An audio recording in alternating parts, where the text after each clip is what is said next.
Next question comes from David Copland on YouTube.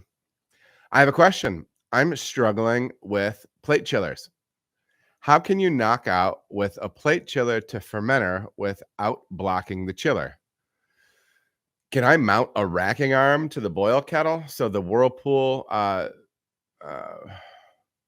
whirlpool time? Oh wait, well, let me see how I hacked this question together because it was multiple. It was multiple things. Can I mount a racking arm to the side of the boil kettle? Okay, so I can pull clear wort off the top of the sediment of the kettle.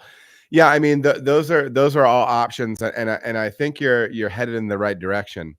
First of all, you want to be making sure that you are using a kettle coagulant. That will not always get you there. I've used Whirlfloc both at home and on the pro side, but there's various kettle clarifiers that you can get. I would encourage you to check that out. However, there's certain beer styles that it doesn't matter what you do, you're still going to have a large volume of sediment in your kettle, whether that be from malt and or adjunct or a large hop volume going into your whirlpool or kettle. So yeah, I mean, you absolutely. So just so it's known, just so it's said, I would definitely recommend using a kettle coagulant after flame out, getting a reasonable whirlpool. Again, you don't need it like mega vortexing or anything like that. Get it whirlpooling and get it covered and let it give it 20-25 minutes, a half hour to settle, and see if that doesn't help. Try not to disturb the kettle if you do have like a side port, something like that.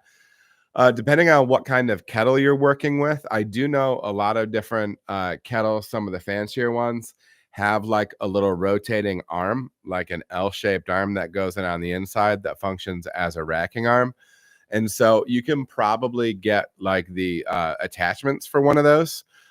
So if you wanted to get like a little racking arm, I would look at one of the online homebrew side things. You might be able to punch a hole in your kettle, but before you punch the hole, get the racking arm that you're going to be installing in it, and you do want to be able to make it go all the way and touch the bottom. But then if you rotate it, it should be able to go, to full 12 o'clock as well, right? And so that way you can rotate it. So when you start, what I would recommend is you start your transfer with the racking arm all the way up at 12 o'clock.